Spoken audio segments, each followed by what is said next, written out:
नमस्ते मेरे प्यारे बच्चों, कैसे हैं आप लोग। उम्मीद करता हूं बहुत अच्छे होंगे। और बहुत ही ज़्यादा आप सभी को इंतज़ार था बिहार के ऑफिशियल मॉडल पेपर का जो क्लास 10th का आने वाला था। और प्यारे बच्चों, फाइनली वो आ चुका है। और सबसे अच्छी बात यह है कि आप लोगों का सिलेबस में कोई भी चेंजेस नहीं हुआ है। यानी जो दुगने प्रश्न बच्चों हमारे पूछे जा रहे थे लास्ट ईयर भी और अभी भी प्यारे बच्चों आपका सिलेबस बिल्कुल सेम टू सेम है। तो हम लोग आज के इस वीडियो में देखने वाले हैं बहुत ही कम समय में कि प्यारे बच्चों जो साइंस का मॉडल पेपर जारी किया गया है उसके राइट ऑब्जेक्टिव के सही सही उत्तर क्या है, वो सब हम इस क्लास में देखने वाले हैं। मेरे प्यारे बच्चों, यह एक रिकॉर्डेड क्लास है तो आप लोग कोशिश करेंगे कि आपका समय बचे इसको मल्टीपल टाइम्स देखेंगे। कहते हैं बिहार बोर्ड मैट्रिक 2026 साइंस का पेपर आपके सामने दिख रहा है जो कि ऑफिशियल लिखा हुआ है और 100% राइट आंसर यानी 100% सही उत्तर के साथ आप इसको देखना है आपको। मेरे विद्यार्थी जी, आप लोग देख सकते हैं सबसे पहले ये अपना क्रैश कोर्स वगैरह है, जो लोग ज्वाइन है उनको पता ही होगा। आगे बढ़ते हैं। सबसे पहला फर्स्ट क्वेश्चन आपके सामने दिख रहा है। एक है इस तरह से बच्चों, हम लोग ऐसे देख सकते हैं, और एक दूसरा है प्यारे बच्चों इस तरह से देख सकते हैं जो जारी किया गया है। सबसे पहले आप लोग समझेंगे कि इस बार जो अपना पेपर है मेरे बच्चे, उसमें क्या होगा। आप लोगों का जैसे पहले था हमारा नियम, यानी कि आपको साइंस में 80 ऑब्जेक्टिव दिए जाएंगे और 80 में बनाना कितना है, 40 ऑब्जेक्टिव बनाना है। पहली बात ये, पैटर्न में कोई बदलाव नहीं हुआ। और जब आप लोग हल्ला कर रहे थे सर पैटर्न चेंज होगा, ये होगा वो होगा, मैं आपको हमेशा कहता था कि भैया पैटर्न में कोई चेंजेस नहीं होने वाले हैं, ठीक है ना। और जैसे 2 अंक के प्रश्न हैं तो 8 प्रश्न मिलेंगे, जिसमें से 4 प्रश्न बनाने हैं, फिजिक्स में, केमिस्ट्री में, बायो में भी। उसके बाद दीर्घ में 2 में से कोई एक प्रश्न दीर्घ में बनाना है। टोटल यहाँ पर हो गए 80 प्रश्न मेरे बच्चे, और टोटल यहाँ पर हो गए 8 प्रश्न करके तीनों विषय में। तो 8 तिया 24 प्रश्न यहाँ से हो गए, और 2 प्रश्न तीनों विषय में तो 6 हो गए। तो 6 4 10 की 0, शेष रहा 1 बच्चों, है ना। 8 दूनी ना, और मेरे बच्चे क्या होगा, सॉरी 10 की 0, शेष रहा 1, 10 और 1 11, यानी टोटल 110 प्रश्न आपको देखने को मिलने वाले हैं किसमें, साइंस विषय में, ठीक है ना। आइए हम लोग शुरू करते हैं। बहुत कम समय में बच्चों साइंस के सॉल्यूशन को हम लोग देखते हैं। फर्स्ट क्वेश्चन पूछा गया है, समतल दर्पण की फोकस दूरी होती है। आप सभी लोग जानते हैं जो प्लेन मिरर होता है, जो समतल दर्पण होता है, उसके फोकस दूरी के बारे में कि समतल दर्पण की जो फोकस दूरी होती है वो अनंत होती है। अवतल की फोकस दूरी ऋणात्मक होती है। उत्तल की फोकस दूरी धनात्मक होती है। ये छोटी छोटी बातें तो आप सभी लोग जानते हैं। बच्चों हम आगे बढ़ते हैं। आगे लिखा गया है कि वास्तविक प्रतिबिंब दर्पण के किस ओर बनता है। आप सब लोग जानते हैं कि जो वास्तविक प्रतिबिंब होते हैं, अगर आप देखेंगे बच्चों दर्पण को, अगर अवतल को देखो, उत्तल में तो बनता ही नहीं है, अवतल में वास्तविक प्रतिबिंब बनता है। तो देखेंगे जितने भी वास्तविक प्रतिबिंब होते हैं, मान लो कि हमने वस्तु को रखा सी पर, तो हमारा प्रतिबिंब भी कहाँ बनता है, प्रतिबिंब भी हमारा सी पर बनता है ना। तो मेरे प्यारे विद्यार्थी जी, यहाँ देखेंगे तो वास्तविक प्रतिबिंब हमेशा दर्पण के सामने बनता है और काल्पनिक प्रतिबिंब दर्पण के पीछे बनता है। तो कहना बच्चों दर्पण के सामने यानी आगे बनता है, ठीक है। वास्तविक प्रतिबिंब हमेशा आगे बनेगा। कहता है यदि आपतन कोण 30 डिग्री हो तो परावर्तित किरण एवं आपतित किरण के बीच का कोण होगा। समझिएगा मेरे बच्चे कि ये आपतन कोण, परावर्तन कोण, ये सब कहाँ से आया है। तो ये बच्चों परावर्तन जब हम लोग निकालते हैं प्रकाश के परावर्तन को, देखिए ये है आपतित किरण और ये है परावर्तित किरण। ये कौन सी किरण है, आपतित किरण, और ये कौन सी किरण है, ये है परावर्तित किरण। बीच में होता है आपतन बिंदु। आपतन कोण का मतलब है कि, माफ कीजिएगा, बीच में होता है अभिलंब। तो बच्चों आपतित किरण और अभिलंब के बीच जो कोण बने उसे आपतन कोण कहते हैं। ये 30 डिग्री है।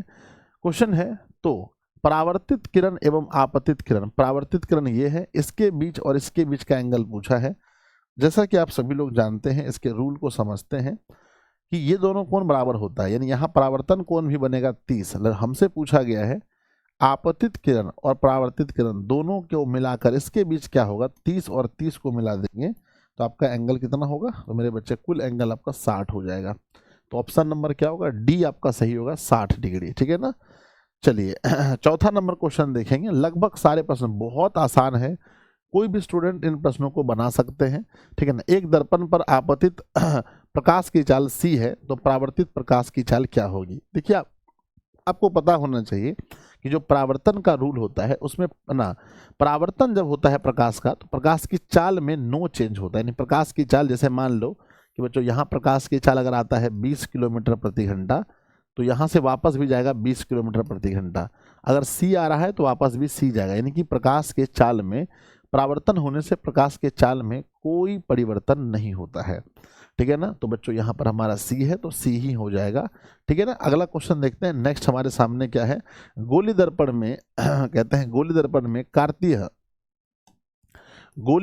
में कार्तीय चिन्ह परिपाटी के अनुसार मूल बिंदु लिया जाता है। जो गोली दर्पण हम लोग बनाते हैं मेरे बच्चे, मानो अवतल बनाओ या उत्तल बनाओ, कुछ भी बनाओ, इसमें बच्चों कहते हैं कि मूल बिंदु किसको मानते हैं, तो यहाँ पर बच्चों पोल होता है, पोल यानी ध्रुव पर ही हम लोग क्या मानते हैं, मूल बिंदु मानते हैं। तो जल्दी जल्दी आंसर करेंगे। नेक्स्ट क्वेश्चन है, जब प्रकाश सघन माध्यम से विरल माध्यम में जाता है तो उसकी, है ना, जब प्रकाश सघन माध्यम हो उसको कहते हैं जिसमें प्रकाश की चाल कम हो, विरल माध्यम यानी जहां प्रकाश की चाल ज्यादा हो में जाती है तो उसकी गति मतलब वो तो नॉर्मल सी बात है बच्चों की, विरल माध्यम में अधिक स्पीड चलता है।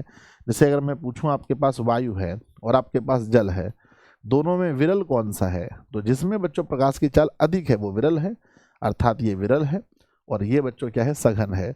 आप नॉर्मली समझ सकते हैं, अगर प्रकाश की चाल हाई तो विरल माध्यम में क्या होता है ना, गति हमेशा बढ़ती है। तो यहाँ पर कोई कंफ्यूजन वाली बात ही नहीं है। अगला सवाल देखेंगे बच्चों क्या पूछा है कि अपवर्तन के कारण कौन सी राशि बदलती है।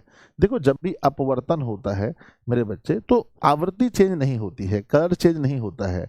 अपवर्तन होने पर बच्चों उनका तरंगदैर्ध्य चेंज होता है ना, चेंज होता है। ठीक है ना, समझ गए ना, अपवर्तन आवृत्ति नहीं, हाँ उसकी गति बदलती है ना। अपवर्तन के कारण कौन सी राशि बदलती है, तो आप तरंगदैर्ध्य कह सकते हो, ऑप्शन नंबर बी। ठीक है ना, आवृत्ति चेंज नहीं होती है, no change. Which quantity changes during reflection, frequency नहीं चेंज होगा, कलर चेंज नहीं होगा मेरे बच्चे, वेवलेंथ चेंज हो जाता है, ऑप्शन नंबर बी सही होगा। अगला क्वेश्चन देखेंगे कि 50 सेंटीमीटर फोकस दूरी वाले लेंस की शक्ति, ये सब क्वेश्चन तो आप लोग बनाते बनाते बुढ़वा हो गए हैं, समझिए, है कि नहीं 50 दिया है, हम तो कहते हैं 100 को भाग करेंगे 50 से तो 2 आंसर आएगा। अब लेंस बोला है बच्चों, उत्तल अवतल अगर होता तो ऑप्शन में भी कोई कंफ्यूजन कहीं है नहीं, तो बच्चों 2D है ना, 50 दूना 100, 2D होगा। ठीक है, क्वेश्चन नंबर हम 9 में पहुंच गए हैं। तेलीय कागज कैसा होता है, देखो जिससे प्रकाश थोड़ा बहुत ना, तेलीय कागज में क्या होता है ना कि प्रकाश थोड़ा बहुत पार होता है, इसीलिए हम इसे पारभाषक कहते हैं, ऑप्शन नंबर सी होगा। अगला क्वेश्चन देखेंगे, प्रकाश की चाल न्यूनतम माने कम होता है। सबसे अधिक प्रकाश निर्वात में, उसके बाद वायु में, उसके बाद जल में, सबसे कम होता है कांच में। आगे बढ़ते हैं, नेक्स्ट क्वेश्चन देखेंगे बच्चों, लिखा गया है निम्नलिखित में से किस भाग में मानव नेत्र में किसी वस्तु का प्रतिबिंब बनता है। तो ये सब हम लोग कितना बार पढ़े हैं, कितना बहुत बार पढ़े हैं। प्रतिबिंब कहाँ बनता है, दृष्टि पटल पर बनता है या रेटिना पर। नेत्र का पारदर्शी अग्र भाग बच्चों पूछा, अग्र मने होता है आगे वाला भाग, तो नेत्र का अग्र भाग यानी सबसे आगे वाला भाग क्या होता है, तो जब भी हम नेत्र पढ़ते थे सबसे आगे होता है कॉर्निया और सबसे पीछे क्या होता है, पीछे होता है रेटिना। मेरे बच्चे बाइफोकल लेंस द्वारा कौन सा दोष सुधारा जाता है। बाइफोकल का मतलब होता है जिसमें दोनों लेंस हो। दोनों लेंस किस में चाहिए होता है सर, जरा दृष्टि दोष में। देखो सब पढ़ा, एक भी क्वेश्चन हम लोग अभी तक बच्चों ऐसा नहीं पढ़े जो नहीं पढ़े हैं। रॉड्स कोशिकाएं किसके प्रति संवेदनशील होते हैं। देखिए हमने जब आपको आंख के बारे में बताया था तो वहां पर मैंने बताया था कि जो प्रकाश स्नायु होते हैं वो 2 प्रकार के होते हैं, एक होता है क्षर और एक होता है मेरे बच्चे, क्षर होता है, एक दूसरा होता है शंकु, है ना, क्षर और शंकु। तो शंकु का काम होता है कलर, यानी कि बच्चों जो कलर होते हैं उसके प्रति संवेदनशील होना, और क्षर जो होते हैं वो अंधेरे में भी आपको देखने में मदद करते हैं। तो रंग के बारे में तो आप शंकु होना चाहिए।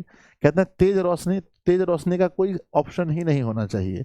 धुंधली रोशनी जो अंधेरा होता है ना, वहां पर आपको जो डीम लाइट होते हैं वहां देखने में मदद करते हैं रॉड्स, है ना।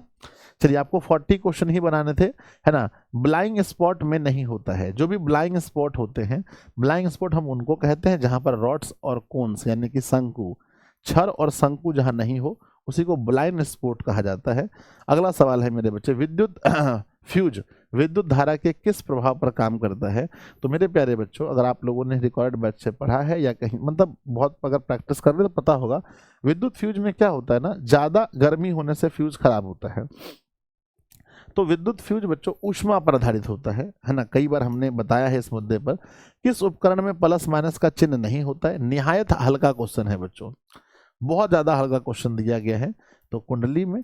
नेक्स्ट क्वेश्चन है बच्चों, निम्नलिखित में कौन सा मात्रक वाट के बराबर होता है? तो W बराबर होता है, वाट बराबर होता है जूल प्रति सेकेंड। क्या होगा? जूल प्रति सेकेंड। ऑप्शन ए सही है। अगला है, विद्युत हीटर की तार की कुंडली होती है। जो हीटर होता है ना बच्चों, देखो जैसे विद्युत बल्ब है तो उसका बना होता है टंगस्टन का, लेकिन हीटर बना होता है नाइक्रोम का। ऑप्शन नंबर डी सही है। अगला क्वेश्चन है, कार्य करने की क्षमता को ही ऊर्जा कहते हैं। अगर आपके अंदर कार्य करने का दम बचा है थोड़ा सा भी, the ability to do work is called energy, है ना, यानी बच्चों क्या कहते हैं? ऊर्जा कहते हैं। नेक्स्ट सवाल आप देखेंगे। पहले बच्चों अगला सवाल है, विद्युत धारा के चुंबक की प्रभाव की खोज किसने की थी? तो विद्युत धारा है जहां पर उसके आसपास में चुंबक होता है, इसकी खोज ऑस्टेट साहब ने की थी। अगला क्वेश्चन है, चुंबक की बल रेखाओं की प्रकृति होती है। चुंबक के बल जो होते हैं वो बिल्कुल काल्पनिक होते हैं। नेक्स्ट क्वेश्चन है, विद्युत धारा उत्पन्न करने की युक्ति को क्या कहते हैं? विद्युत धारा उत्पन्न होता है जनित्र से, यानी बच्चों जिसको इंग्लिश में जनरेटर बोलते हैं, है ना, जनरेटर, पता है ना। लघुपथन के समय परिपथ में प्रतिरोध का मान होता है। देखो लघुपथन का मतलब होता है कि लाल और काला दोनों तार अगर बच्चों मेन, है ना, अगर आपस में सट जाए तो हम बोलते हैं भैया ये तो लघुपथन हो गया। एक होता है लघुपथन, एक होता है अतिभारण, है ना। दोनों स्थिति में प्रतिरोध पूछा जाएगा तो बहुत कम होगा, कुछ दिन पहले मैंने बताया था, है ना। और धारा अगर पूछेगा, धारा बहुत बढ़ जाएगा, धारा बहुत बढ़ जाएगा, लेकिन प्रतिरोध जो है रोकने की क्षमता वो बहुत कम हो जाएगी। अगला सवाल है, नाभिकीय ऊर्जा प्राप्त करने हेतु आवश्यक तत्व क्या होते हैं? तो नाभिकीय ऊर्जा के लिए है ना यूरेनियम की आवश्यकता पड़ती है। नेक्स्ट है बच्चों, प्रकृति में पृथ्वी का, है ना, प्रकृति में पृथ्वी पर ऊर्जा का मुख्य स्रोत क्या है? तो ऊर्जा का मेन स्रोत है बच्चों वो हमारा सूर्य है। नेक्स्ट क्वेश्चन देखेंगे, निम्नलिखित में किसका अर्थ, यहां से केमिस्ट्री शुरू हो गया 26 के बाद, निम्नलिखित में किसका अर्थ जल होता है? तो मेरे बच्चे हाइड्रो का अर्थ क्या होता है? हाइड्रो का अर्थ क्या होता है? जल होता है। अगला सवाल देखेंगे मेरे प्यारे विद्यार्थी जी, निम्नलिखित में कौन सा युग्म एकल विस्थापन अभिक्रिया प्रदर्शित करता है? देखिए विस्थापन करने के लिए एक बच्चों कम क्रियाशील और एक अधिक क्रियाशील तत्व होना चाहिए। कहते हैं मेरे बच्चे कि सोडियम क्लोराइड विलयन एवं कॉपर धातु, कॉपर यानी इसका मतलब है एकल विस्थापन करने के लिए कॉपर को सोडियम से अधिक क्रियाशील होना चाहिए। जबकि आप पढ़ते हैं कि बच्चों सबसे अधिक पोटेशियम के बाद सोडियम, सोडियम खुद बहुत क्रियाशील है, तो क्या कॉपर इसको विस्थापित कर पाएगा? नो, तो ये पॉसिबल नहीं है। मैग्नीशियम क्लोराइड विलयन में कॉपर, तो बच्चों क्या मैग्नीशियम से कॉपर अधिक क्रियाशील है? बिल्कुल भी नहीं है मेरे बच्चे, है ना। FeSO4 यानी आयरन है, उसमें से सिल्वर, मेरे बच्चे क्या जो सिल्वर होते हैं, माफ कीजिएगा, जो मेरे बच्चे जो सिल्वर होते हैं यानी Ag, जो Ag होते हैं, क्या वो लोहा से ज्यादा क्रियाशील होते हैं? नहीं बच्चों, चांदी खराब कहाँ होता है, वो तो क्रियाशील ही नहीं है, बहुत कम क्रियाशील है। नहीं लिखा है बच्चों AgNO3 विलयन एवं कॉपर। तो बच्चों क्या अब यहाँ उल्टा हो गया, ये हमारे पास चांदी है और यहाँ कॉपर है, अब दोनों में अधिक क्रियाशील कौन है? तो कॉपर है, यानी जल्दी बच्चों किसी से क्रिया करता है। तो AgNO3 में बच्चों अगर हम कॉपर इसमें अगर ऐड कर दें तो कॉपर जो है ना Ag को विस्थापित कर देगा, है ना, और CuNO3 बना लेगा, ठीक है ना। तो दिस इज राइट आंसर, यहाँ पर एकल विस्थापन देखने को मिलेगा, ऑप्शन नंबर डी में देखने को मिलेगा। अगला सवाल देखते हैं, साग सब्जियों का विघटित होकर कंपोस्ट बनना, इतना हल्का पेपर बच्चों, है ना। साग सब्जियों का विघटित होकर कंपोस्ट बनना क्या कहलाता है? ऊष्माक्षेपी अभिक्रिया कहलाता है। नेक्स्ट क्वेश्चन देखेंगे बच्चों, निम्नलिखित में कौन सा, है ना, निम्नलिखित में कौन ऑक्सीकरण की क्रिया नहीं है? जलने में ऑक्सीजन चाहिए, सांस लेने में ऑक्सीजन चाहिए, भोजन पचाने में ऑक्सीजन चाहिए, लेकिन अवक्षेपण में कोई ऑक्सीजन नहीं चाहिए। ग्लूकोज का रासायनिक सूत्र क्या होता है? ये सब सवाल पूछा गया है। C6H12O6 पढ़े होंगे बच्चों ग्लूकोज का फार्मूला। अगला सवाल आपके सामने आता है, नेक्स्ट है मेरे बच्चे, पूछा गया है पूछा गया है, निम्नलिखित में कौन संतुलित नहीं है? संतुलित तो बच्चों तुरंत चेक कर लेंगे, बैलेंस करके देख लीजिए। यहाँ देखिए ऑक्सीजन 2 है, ऑक्सीजन यहाँ 2 है, हाइड्रोजन 4 है, हाइड्रोजन 4 है, हो गया बैलेंस। पोटेशियम 2 है और पोटेशियम 2 है, क्लोरीन 2 है, क्लोरीन 2 है, ऑक्सीजन 2 तिया 6, 2 तिया 6, ये भी है बच्चों बैलेंस है। अगला है क्लोरीन 2 है, क्लोरीन 2 है, हाइड्रोजन 2, हाइड्रोजन, सब बैलेंस है। इसका मतलब जो बैलेंस नहीं है वो यहाँ होगा, है ना। Pb बच्चों, है ना, यहाँ भी Pb 1 है ना। N बच्चों यहाँ देखेंगे 2 है, यहाँ N 1 है, नहीं है बैलेंस, यानी ऑप्शन नंबर आपका डी सही हो जाएगा। 33 नंबर क्वेश्चन देखते हैं। कोई विलयन लाल लिटमस पत्र को नीला करता है, तो लाल को नीला क्षार करता है बच्चों, और क्षार का पीएच मान 7 से अधिक होता है।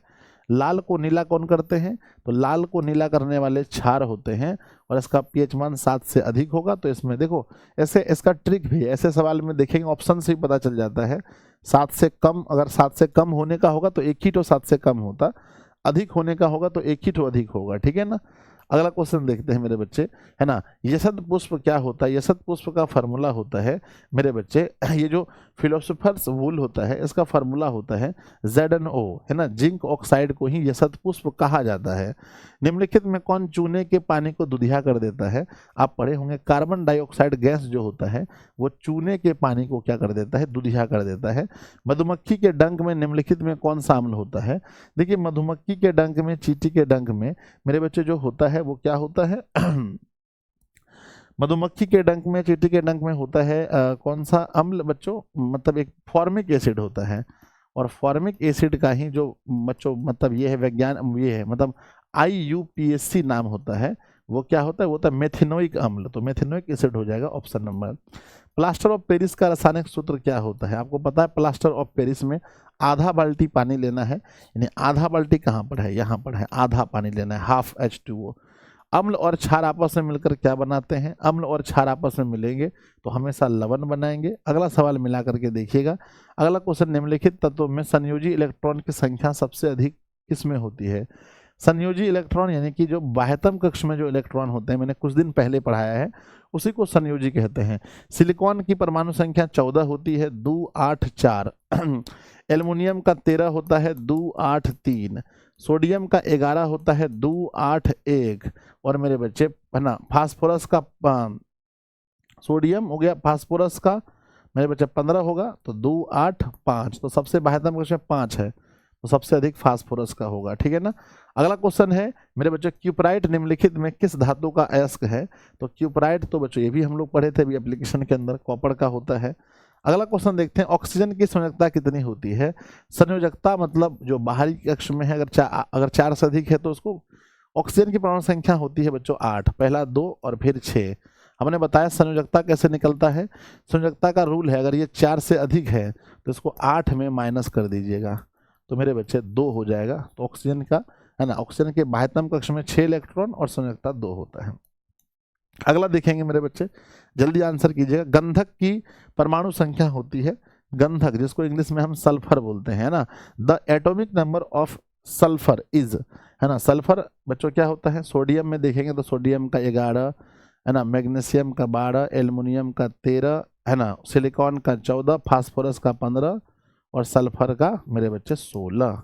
तो सल्फर का क्या हो जाएगा, सल्फर का 16 हो जाएगा, ठीक है ना। अगला क्वेश्चन देखते हैं, अभिक्रियाशील समूह में CO को कहते हैं, CO मेरे बच्चे देखेंगे डबल बॉन्ड है को कहते हैं। तो ये देखो एल्डिहाइड का CHO होता है ना। ईथर समूह में O होता है मेरे बच्चे, एल्कोहल समूह में OH होता है ना, और कहते हैं कार्बोनिल समूह में होता है CO, है ना। नेक्स्ट आगे बढ़ते हैं मेरे विद्यार्थी जी, है ना। वेल्डिंग में किस गैस का उपयोग किया जाता है। देखो ऐसे तो वेल्डिंग में पढ़ते हैं कि भाई एसिटिलीन एसिटिलीन, लेकिन उसमें अगर हम देखें तो एक गैस होता है जिसका नाम मेरे बच्चे एथाइन, है ना।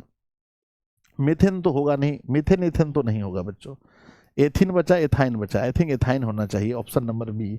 नेक्स्ट क्वेश्चन लिखा गया है, कार्बन आवर्त सारणी के किस वर्ग का सदस्य है। देखो आवर्त सारणी में आवर्त की संख्या 7 होती है, आवर्त की संख्या 7 होती है और वर्ग की संख्या 18 होती है। 18 में से अगर हम देखेंगे कार्बन का जो स्थान है वो कहाँ है, तो वो 14 नंबर पे है, यानी 14 नंबर वर्ग में कार्बन होता है। अगला सवाल देखते हैं मेरे बच्चों, लिखा गया है एथाइन में कार्बन कार्बन परमाणु के बीच कितने सहसंयोजक बंधन बनते हैं। ध्यान दीजिएगा मेरे बच्चे, आप लोग जब पढ़ेंगे तो वहाँ हम 3 चीज पढ़ाते हैं, एक पढ़ाते हैं एल्केन, दूसरा मेरे बच्चे है ना एल्कीन, एल्कील, है ना, एल्कीन, और बच्चों एल्काइन। तो एल्काइन ग्रुप का जितना भी होता है उसमें कार्बन कार्बन के बीच में ट्रिपल बॉन्ड पाया जाता है। तो एल्काइन, एल्काइन जिसके लास्ट में बच्चों आइन लगा है, जिसके लास्ट में आइन लगा है उसमें ट्रिपल होगा, यानी कि 3 कार्बन कार्बन के बीच में 3 गो आबंध पाया जाएगा। निम्नलिखित में सबसे अधिक क्रियाशील हेलोजन कौन सा है। सबसे अधिक बच्चों हमारा क्लोरीन है, आयोडीन है ना, हमारे जो ब्रोमीन है है ना, फ्लोरीन है सबसे अधिक होता है फ्लोरीन बच्चों, F। अगला क्वेश्चन देखेंगे, आवर्त सारणी में कितने आवर्त होते हैं? अभी मैंने तुरंत बताया है कितने आवर्त होते हैं, तो 7 आवर्त होते हैं, 18 वर्ग होते हैं। अगला क्वेश्चन देखेंगे मेरे विद्यार्थी जी, पोटेशियम की परमाणु संख्या 19 है, इसकी संयोजकता कितनी होती है? आप सब लोग बताएंगे। पोटेशियम की परमाणु संख्या अगर 19 है तो पहले में 2 फिर 8 मेरे बच्चे, फिर 9 हो रहा है तो 9 नहीं रखते हैं, 8 फिर से आ जाएगा, 1 बाहर आ जाएगा तो 1 हो जाएगा। ऑप्शन नंबर ए सही है। क्वेश्चन नंबर 50 है, आधुनिक आवर्त सारणी में ऊर्ध्वाधर स्तंभों की संख्या। ऊर्ध्वाधर स्तंभ यानी जिसको हम लोग वर्ग कहते हैं, ऊर्ध्वाधर स्तंभ को जो क्षैतिज स्तंभ होते हैं, जो क्षैतिज लाइनें होती हैं, ऐसी ऐसी लाइनें होती हैं, इसे आवर्त कहा जाता है और इसकी संख्या 7 होती है। और बच्चों ये है हमारा वर्ग, इसकी संख्या 18 होती है। तो मेरे प्यारे प्यारे विद्यार्थी जी, हमारा आंसर हो जाएगा ऊर्ध्वाधर 18। अगला क्वेश्चन देखेंगे नेक्स्ट, निम्नलिखित संकेतों द्वारा व्यक्त तत्वों में कौन सा धातु है? तो मेरे बच्चे ध्यान दीजिए, धातु को आपको पहचानना है ध्यान दीजिएगा, धातु मतलब कि परमाणु संख्या 6 कार्बन, परमाणु संख्या 6 बच्चों, कार्बन जो होता है, परमाणु संख्या 6 किसका होता है? कार्बन का होता है, ये अधातु है, गलत हो गया। अगला बच्चों लिखा है 8 ऑक्सीजन का होता है, ये गलत हो गया। मेरे बच्चे मैग्नीशियम 12 किसका होता है? मैग्नीशियम, मैग्नीशियम एक धातु है, आप सब लोग जानते हैं कि मेरे बच्चे हमारा मैग्नीशियम धातु हो जाएगा, वो भी गलत है, 9 नंबर में वो भी नहीं होगा।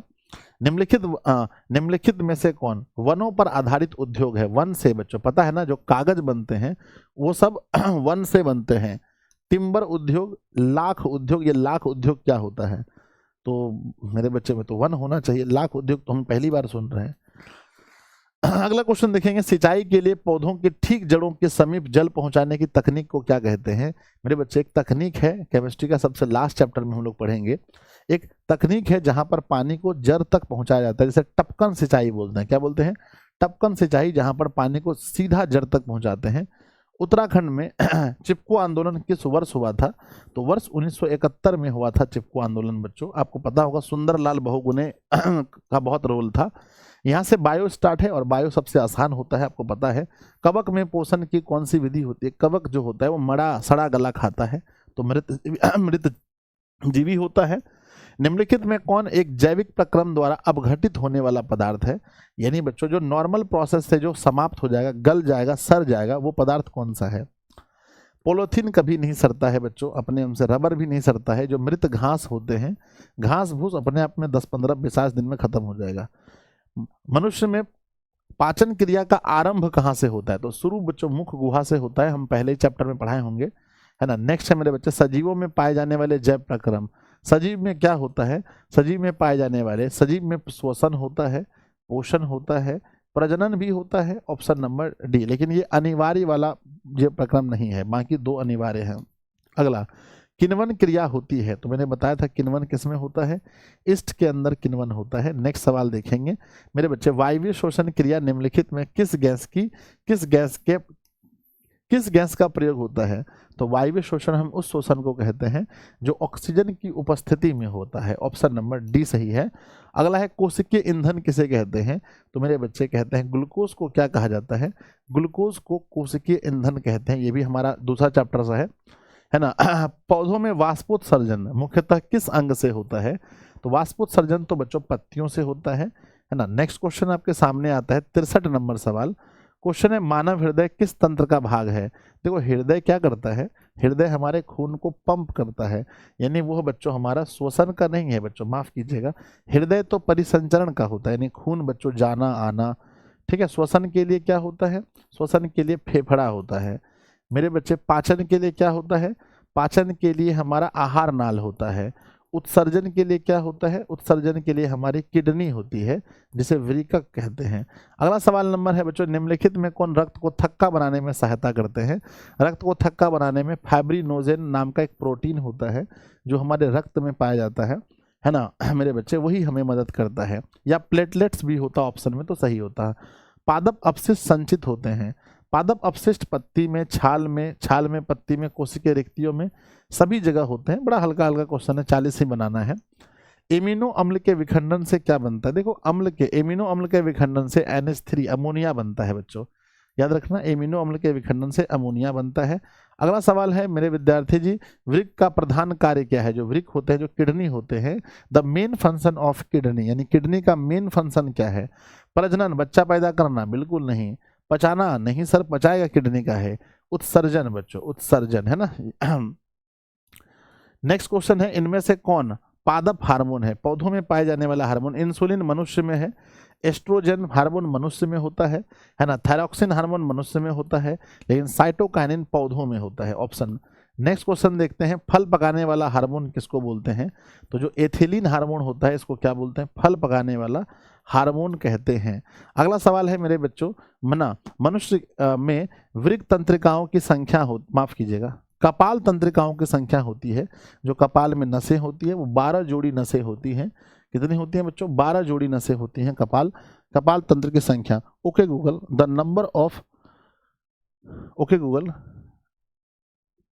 Number of cranial nerves in human. मेरे बच्चे आप कंफर्म हो जाते हैं?